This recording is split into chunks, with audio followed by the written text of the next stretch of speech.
Hello guys, welcome to my YouTube channel. ഞാൻ breakfast കഴിച്ചത് വരെയുള്ള വീഡിയോസ് ഇട്ടിട്ടുണ്ടായിരുന്നു. അത് കഴിഞ്ഞിട്ട് ഞങ്ങൾ ആദ്യം പോയത് ബാലിയിലത്തെ ശരിക്കും പറഞ്ഞാൽ ഇത് ടൂറിസ്റ്റ് ഏരിയ ആണ്, ടൂറിസ്റ്റുകൾക്ക് വേണ്ടിയിട്ടുള്ളതാണ്. അതുകൊണ്ട് തന്നെ ഇവിടുത്തെ പ്രൈസ് കുറച്ച് കൂടുതലാണ്. അതായത് മെറ്റീരിയൽ ആണ്, പെയിന്റിങ് ചെയ്യുന്നതുണ്ട്, അതായത് വാക്സ് ഒക്കെ ഉപയോഗിച്ച് പോലെ ട്രഡീഷണൽ ആയിട്ടുള്ള കാര്യങ്ങൾ ഉപയോഗിച്ചിട്ടാണ് അവർ പെയിൻറ് ചെയ്യുന്നത്. അതിന് ഞാൻ വിചാരിച്ചതിനെക്കാട്ടും നല്ല പ്രൈസ് ഉണ്ട്. പിന്നെ ഞങ്ങൾ പോയത് ഭയങ്കര ടൂറിസ്റ്റി ആയിട്ടുള്ള ഒരു സ്ഥലത്താണ് പോയത്. ചിലപ്പോൾ നമ്മൾ ലോക്കലായിട്ടുള്ള സ്ഥലങ്ങളിൽ ഇത് കിട്ടുമായിരിക്കും, അവിടെ കുറച്ച് വില കുറവായിരിക്കും. അതുപോലെ തന്നെ നമ്മുടെ നാട്ടിലിപ്പോൾ നമ്മൾ നെയ്യാന്നൊക്കെ പറയില്ല, അതുപോലെ തന്നെ അവിടെയും ഇതുപോലൊക്കെ ചെയ്യുന്നുണ്ട്. ഏകദേശം നമ്മുടെ കൾച്ചർ പോലെ തന്നെയാണ് ബാലിയിലത്തെ കൾച്ചറും.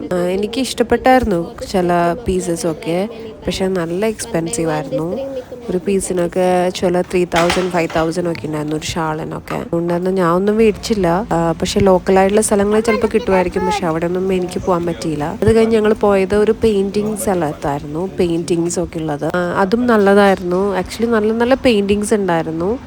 അവരുടെ പെയിൻറ്റിങ്സിൽ എനിക്ക് സത്യം പറഞ്ഞാൽ മേടിക്കണം എന്നൊക്കെ ഉണ്ട്, പക്ഷെ കൊണ്ടുവരാന്നുള്ളതും വലിയൊരു ടാസ്ക്കാണ്. അതുപോലെ തന്നെ നമുക്ക് അങ്ങനെ നമ്മൾ പെയിൻറ്റിംഗ് ഒക്കെ മേടിക്കാൻ ഉദ്ദേശിക്കുന്നുണ്ടെങ്കിൽ ശരിക്കും പോയാൽ മതി. പക്ഷെ ഞങ്ങൾ എന്തായാലും അവിടെ പോയി പെയിൻറ്റിങ്സ് ഒക്കെ കണ്ടായിരുന്നു. നല്ല പെയിൻറ്റിങ്സ് ആയിരുന്നു ആക്ച്വലി. ഒത്തിരി വെറൈറ്റി പെയിൻറ്റിങ്സ് ഉണ്ടായിരുന്നു.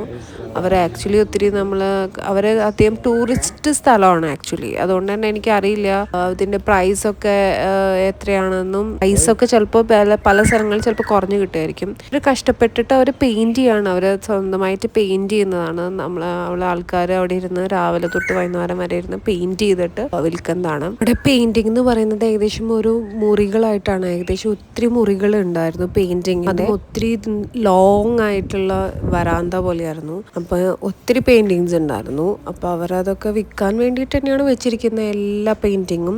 നമ്മുടെ ഹിന്ദു ഒത്തിരി റിലീജിയൻ ഒത്തിരി വിശ്വസിക്കുന്ന ആൾക്കാരാണല്ലോ. അപ്പോൾ നമ്മുടെ ലോർഡ് ശിവ, വിഷ്ണു, അങ്ങനെ ഉള്ള ദൈവങ്ങളുടെ പിക്ചേഴ്സൊക്കെ ഡ്രോ ചെയ്തതൊക്കെ ഉണ്ടായിരുന്നു. നല്ല നല്ല പിക്ചേഴ്സ് ഉണ്ടായിരുന്നു. കൂടുതൽ വിശേഷങ്ങളായിട്ട് അടുത്ത വീഡിയോയിൽ കാണുന്നത് വരെ ബൈ.